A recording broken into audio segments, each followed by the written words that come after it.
నమస్తే ఆంధ్రప్రభకి స్వాగతం. నేను ప్రియా కౌశిక్.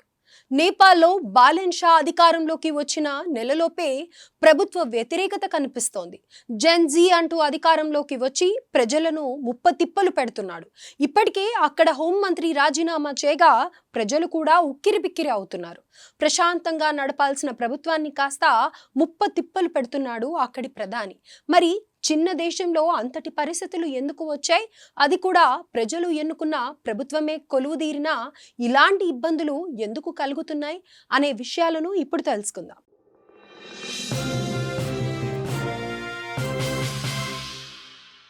ఆ దేశంలో ప్రధాని పీఠమెక్కిన బాలెన్ షాకు భారత్ అంటే నచ్చదు. అందుకే మన దేశంపై కక్ష తీర్చుకునే ప్రయత్నం చేస్తున్నాడు. అందులో భాగంగానే భారతీయ వస్తువులపై భారీగా పన్నులు పెంచారు. దీంతో ప్రజలు రోడ్లపైకి వచ్చి నిరసనలు తెలుపుతున్నారు. భారత్ నుంచి వచ్చే వస్తువులపై కస్టమ్ డ్యూటీ విధిస్తూ ప్రభుత్వం ఉత్తర్వులు జారీ చేసింది.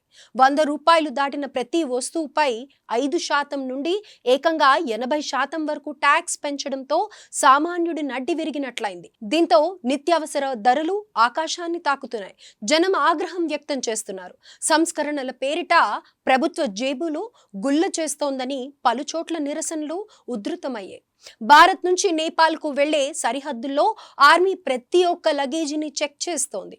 కనీసం డజన్ అరటిపళ్ళు కొన్నా 100 రూపాయలు దాటుతుండటంతో వాటికి ట్యాక్స్ కట్టమని అడుగుతోంది. దీంతో నేపాల్ బోర్డర్లో అక్కడి ప్రజలు ఆర్మీతో గొడవకు దిగుతున్నారు. ప్రజా వ్యతిరేకత ఒక్కవైపు ఉంటే మరోవైపు ప్రభుత్వంలో కీలక వ్యక్తి అయిన హోంమంత్రి సుదాన్ గురంగ్ రాజీనామా చేయడం పెద్ద దుమారం రేపింది. ఏప్రిల్ 22న ఆయన తన రాజీనామా పత్రాన్ని ప్రధాని బాలెన్ షాకు సమర్పించారు. గత కొంతకాలంగా ఆయనపై తీవ్రమైన అవినీతి ఆరోపణలు వస్తున్నాయి. తనపై వస్తున్న ఆరోపణలపై నిష్పాక్షిక విచారణ జరగాలనే ఉద్దేశంతోనే తాను తప్పుకుంటున్నట్లు గురంగ్ ప్రకటించారు. ప్రభుత్వం ఏర్పడిన నెల రోజుల్లోనే ఇలా జరగడం బాలెన్ షా టీంకు పెద్ద ఎదురుదెబ్బ. నేపాల్లో రాజకీయ స్థిరత్వం అనేది ఎప్పుడూ ఒక ప్రశ్నార్థకమే.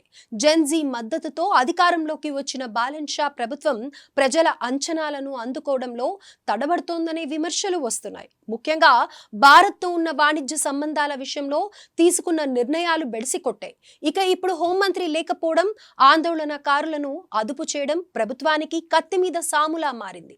ఈ సంక్షోభం నుంచి ప్రభుత్వం ఎలా బయటపడుతుందనేది ఇప్పుడు అందరిలోనూ ఆసక్తి రేపుతోంది. మొత్తానికి నేపాల్లో పరిస్థితులు క్షణక్షణానికి మారుతున్నాయి.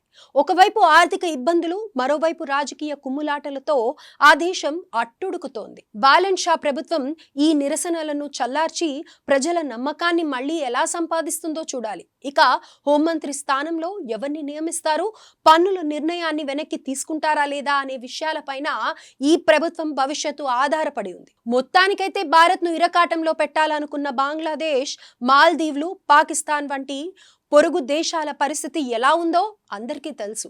వాటి నుంచి పాఠాలు నేర్చుకోకుండా నేపాల్ కూడా ఆ జాబితాలోనే చేరాలని భావిస్తోంది. మరి నేపాల్ కూడా అదే పరిస్థితిని ఎదుర్కొంటుందా అన్నది తెలియాల్సి ఉంది.